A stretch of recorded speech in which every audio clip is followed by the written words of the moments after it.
nagaa fayyaadha. Nagaa jirtan akkam fayyaa. Har'a mata duree tokkoon qabadhee fi mata dureen kiyyallee waan sii kennameef qofa odoo hin ta'in waan sii hin kennaminiifis galateeffachuu barii waan jedhu ta'a. Egaa maaliif mata duree kana filattee waan jedhu dhiyeessii keessatti kan ilaallu ta'a. Egaa dhiyeessii har'aa kanarratti maal ilaalla? Tokkoffaa galateeffachuu jechuun maalinni? Faayidaan galateeffachuu hoo maalinni? Gama birootiin immoo galateeffachuma kanayyuu akkamitti bartee godhannaa waan jedhuuni dhumarra immoo maaliif waan nuuf hin kennamneef galateeffannaa waan jedhu kana waliin ilaalla jechuudha. Egaa akka seensaatti wanni ilaallu guddaan Rabbi gara lafa kanaatti nu fidee jira. Erga gara lafa kanaatti nu fidee booda wanti nurraa nuuf ta'e waa hedduu jira jechuudha. Kanaaf yeroo hedduu nuti immoo wanta nuuf kenname kana galateeffachuu hin beeknu. Kanaaf galateeffachuu kana hin barre waan ta'eef galateeffachuu kana barachuu qabna. Yeroo hedduu komii baay'isna. Carraa kanaan warra fuula Feesbuukii Saudi Arabia Oromoo Community baay'ee galateeffadha. Maaliif isaan viidiyoo kiyya post godhu. Post kan godhaniif nama hedduu fayyadaa waan jedhanii yaadaniif. Egaa kana keessatti immoo arrabni hedduun, komiin hedduun kan dhiyaatu jira. Kanaaf yeroo tokko egaa komii baay'isuun kun akka maletti jira waan ta'eef galateeffachuu barachuu waan gaariidha.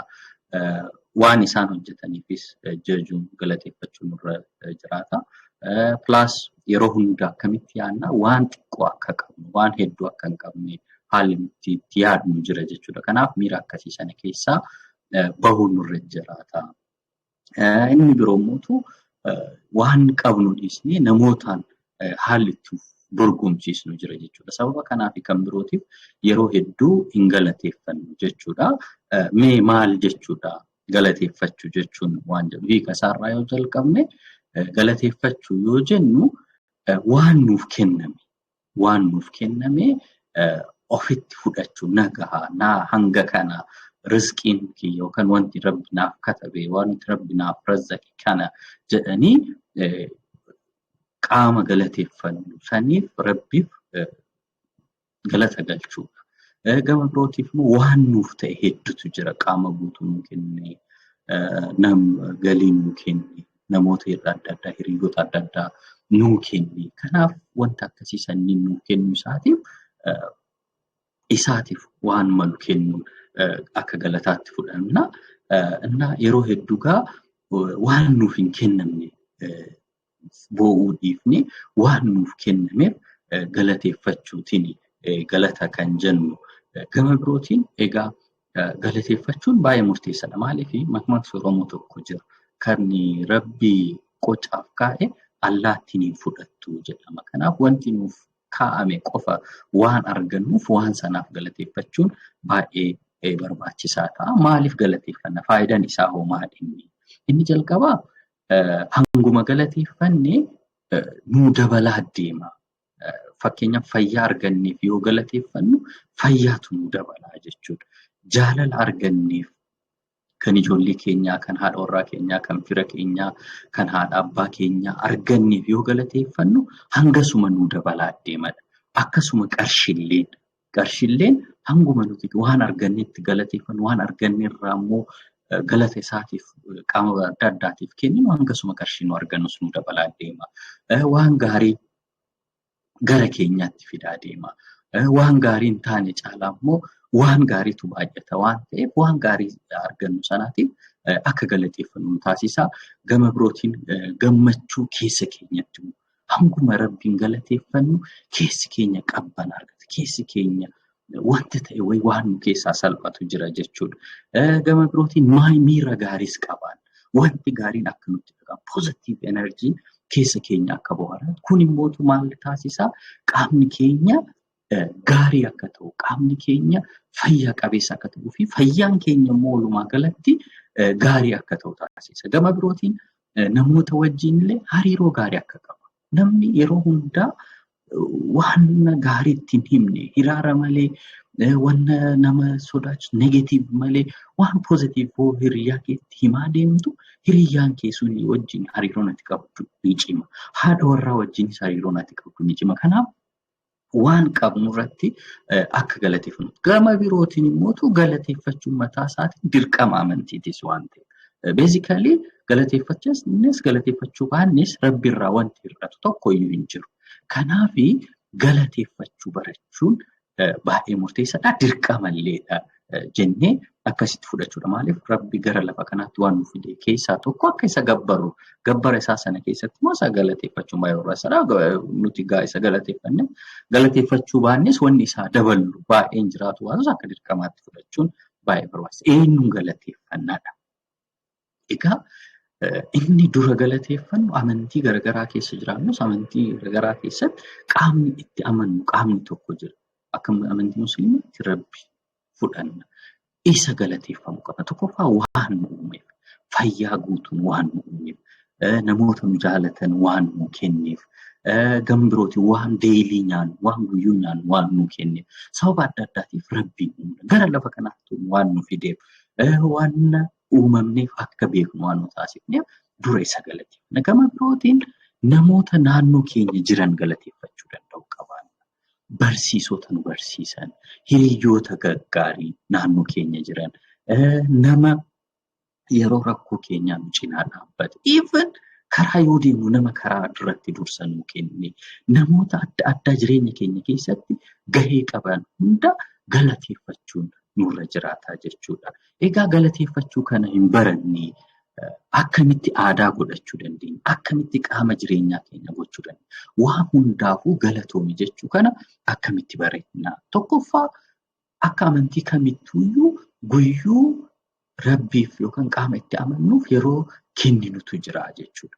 Dhuma galateeffannaa keenya akka fakkeenyaaf akka musliimaatti salaatni jira. Salaata sana booddee galateeffannaan jira jechuudha. Kanaaf dhiyaachirratti galateeffachuu barachuu danda'u qabna. Inni biraa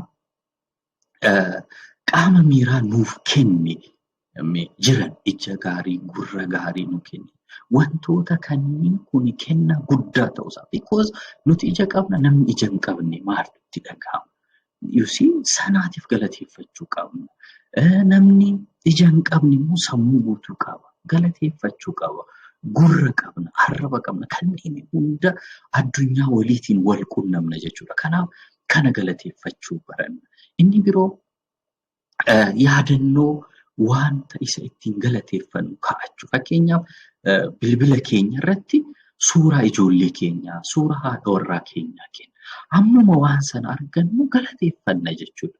Yaa Rabbi haadha warraa gaarii naa kennite, ijoollee bareeda naa kennite, ijoollee gaarii naa kennite. Jenni galateeffanna. Iddoo hojii yoo ta'e biiroo keenyatti fakkeenyaaf wanna kana warra biyya alaa fiilmii adda addaa irratti ni argina. Fakkii maatii isaanii fuuldura biiroo qabu. Inni suni galateeffannaaf gaarii ta'a. Isa sana yoo arginu keessa isaaniitti jaalala isaanirraa argannu, wanti kolfa isaanii, deeggarsa isaanii kun hundi nutti dhufaa yeroo sanatti galateeffanna jechuudha. Gama birootiin akkaataan itti adeeffannu namoota hiriyyaa hojii keessatti sababa adda addaatiin wal argannu miira galateeffanneef sana ibsuufidha. Egaa namoota saniif har'a waan akkanaan na qunname kanaaf rabbiin galateeffadhu yoo jennu nama sanatti enerjii sanallee achumaan transfer goonaa. Achumaan immoo miirri galateeffachuu kana gaarii ta'a. Gama birootiin waan gaarii qabnu lakkaa'u. Waan gaarii rabbi nuuf kenne lakkaa'u. Maatii nu kenne, fayyaa nu kenne, waan guyyuu nyaannu nu kenne, fira gaarii nu kenne, haadha abbaa keenya fayyaa nu kenne, nuuf fayyaa kenne. Waa hedduu naannoo keenya jiran lakkoofne galateeffachuu nurra jiraata. Gama birootiin ajandaa galateeffannaa yookaan immoo gratitude book kan jennu qabaachuudha. Egaa isa kana qabaannee guyyaa waan irra oole oduu hin rafin dura har'a maaliin oole, har'a rabbi waan gaarii maal naaf ta'e jennee waan gaggaarii arganne barreessuu qabna jechuudha. Gad xiqqaatu guyyuun 5 yoo barreessine inni sun xiqqaa miti jechuudha. Kanaaf isa sana yoo adeeffanne egaa rabbillee hanguma galateeffannu inni illee nu dabalaa deema waan ta'eef akkuma mooreef kaasanii kaasisanitti hanguma galateeffanne nu dabalaa deema waan ta'eef isa kana qabachuun baay'ee murteessaa ta'a jechuudha. Gama birootiin maaliif galateeffachuun waan hin qabneef galateeffachuun barbaachise waan jedhu kana sirriitti ilaaluun baay'ee barbaachisaadha. Maaliif wanti kun ta'e? Inni jalqabaa Rabbi waan tokko kadhannee yoo nuuf hin ta'in waan gaarii fi miirri jedhu kun keessa keenyatti nu uumamuu qaba. Rabbi waan nu miidhu hojjetu. Fakkeenyaaf hojii kadhannee hojii san dhabuu mala. Hiriyyaa kadhannee hiriyyaa argatu. Hojii kadhannee sun kan nu balleessu ta'uu mala. Hiriyyaan sun immoo kan yeroo dheeraa waliin nu turre ta'u. Biizinasii wayii yaadnee biizinasiin sun nuuf hin ta'in nuuf hin taane. Inni sun kan nu fayyadne riskii keenyatu achi keessa hin jirre waan ta'eef kanaaf yeroo hunda waan arganneef qofa odoo hin ta'in waan dhabneef illee galateeffachuu barachuu qabna. Egaa akka walii galaatitti mee har'aa jalqabnu dhuma viidiyoo kanatti koomentii irratti waan sadii Rabbi ittiin galateeffattan barreessaa. Waan wajjin turtaniif galatooma. Ergaa kana hiriyoota keessan sadarkaa adda addaa jiraniif qoodaa sheer godhaa. Hanguma isin sheer gootan ergaan kun nama hedduu bira ga'u immoo sanarraallee fayyadamaa taatu. Ammas warra Saawudii Oromoo Community baay'een galateeffadhaa. Naa jiraadhaa. Rabbi maatii keessanis isinis haa eegu jedhaa. Galatooma.